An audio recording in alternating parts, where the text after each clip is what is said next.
آپ کی قیامت اس دن آ جائے گی جس دن آپ نہیں ہوں گے۔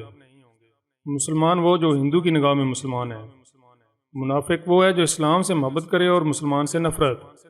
معاشرے انسان کو جنم دیتے ہیں اور انسان معاشرے کو جنم دیتا ہے۔ عبادتیں ان کا تقدس اور اہمیت اپنی جگہ، لیکن کسی انسان کا دل راضی کرنا سب اہمیتوں سے زیادہ ہے۔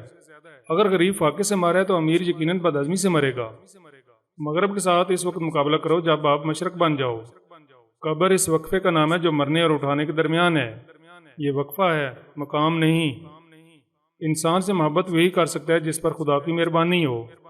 اگر تعلق رکھنا ہے تو جھگڑا کس بات کا، اور اگر تعلق نہیں رکھنا تو جھگڑا کس بات کا۔ اگر یہ پتا ہو کہ تھوڑی دیر بعد سب بکرے ذبح ہو جائیں گے تو اب کیا لڑنا۔ بدی کا موقع ہو اور بدی نہ کرو تو یہ بہت بڑی نیکی ہے۔ بے شوق عبادت سے شوق کا ایک آنسو بہتر ہے، اور شوق کی ایک نگاہ زندگی کے 1000 سجدوں سے بہتر ہے۔ کسی پسندیدہ چیز کی چھن جانے یا کسی ناپسندیدہ چیز کے آ جانے کو خوف کہتے ہیں۔ کائنات کا کوئی غم ایسا نہیں جو آدمی برداشت نہ کر سکے۔ جو تمہیں اچھا لگتا ہے تم بھی اسے ضرور اچھا لگتے ہو۔ جو کسی مقصد کے لیے مرتے ہیں وہ مرتے نہیں ہیں، اور جو بے مقصد جیتے ہیں وہ جیتے نہیں ہیں۔ جو آدمی موت سے نہیں نکل سکتا وہ خدا سے کیسے نکل سکتا ہے؟ جس انسان کی آنکھ میں آنسو ہے وہ اللہ سے نہیں بچ سکتا۔ انسان کا اللہ سے قریب ترین رشتہ آنسوؤں کا ہے۔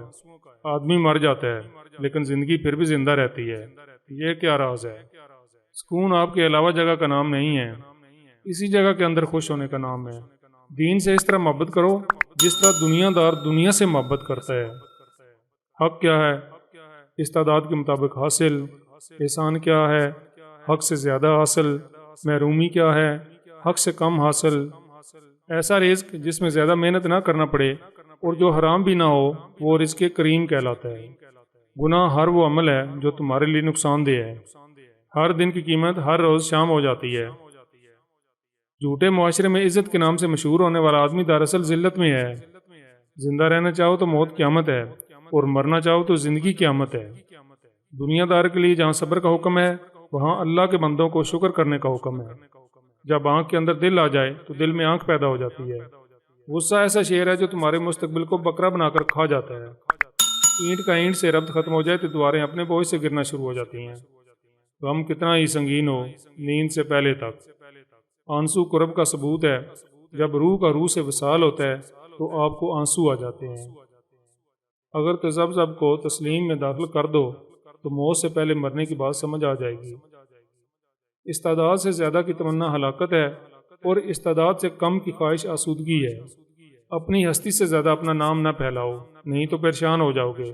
اپنی ہستی سے زیادہ کلام کرنا ہلاکت ہے، اور اپنی ہستی سے کم کام کرنا بد دیانتی ہے۔ دور کا کوئی مقام ایسا نہیں ہے جو قریب نہ آ سکے۔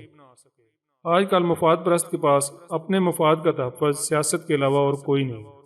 پیسہ آتا ہے غرور دینے کے لیے اور جاتا ہے مسکینی دے کر۔ اگر ایک ہاتھ اللہ کے لیے رکھ دو تو سارا اللہ کا ہو جائے گا۔ اللہ کے خوف سے وہ کام اپنی زندگی سے نکال دو جو اللہ تعالیٰ کے خوف کا سبب بنتے ہیں۔ ایک دوسرے کے حق کے احترام سے ہی معاشرے میں قیام پیدا ہوتا ہے۔ رحمت حق اس شخص کی تلاش میں رہتی ہے جس کی آنکھ پرنم رہتی ہے۔ علم اور عمل کے درمیان فاصلہ کم کرنا شریعت بھی ہے اور ولایت بھی۔ گناہ گار کا گناہ عاجزی پیدا کر رہا ہے تو وہ بچ سکتا ہے۔ اگر مرتبہ مل جائے اور استعداد نہ ہو تو اس سے بڑی آزمائش کوئی نہیں۔ مفید چیز مقدار سے بڑھ جائے تو غیر مفید ہو جاتی ہے۔ ہم آرام کی آرزو میں بے آرام ہو رہے ہیں۔ اگر علم عمل کا شاہد نہ ہو تو علم حجاب اکبر ہے۔ قائم زائد سے محبت کرو گے تو تم بھی قائم ہو جاؤ گے۔ خود ہی کسی شے کا وہ جوہر خاص ہے جس کے نہ ہونے سے وہ شے نہیں ہوتی۔ غرور اس صفت کو کہتے ہیں جو مٹ جائے یا مٹا سکے۔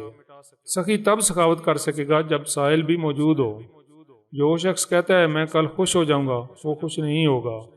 تنکے کو حقیر نہ سمجھو ورنہ تمہاری آنکھ میں بھی پڑ جائے گا۔ جب تک انسان کا میلان یا رویہ درست نہ ہو اس کی محنت درست نہیں ہوتی۔ دشمن گھر میں آ جائے یا دوست گھر سے چلا جائے دونوں حالتوں میں مصیبت ہے۔ جب آپ کی زندگی سکون بخش ہو جائے گی تو آپ کو خود بخود سکون ملنا شروع ہو جائے گا۔ بے سکونی تمنا کا نام ہے۔ جب تمنا تابع فرمان الہی ہو جائے تو سکون شروع ہو جاتا ہے۔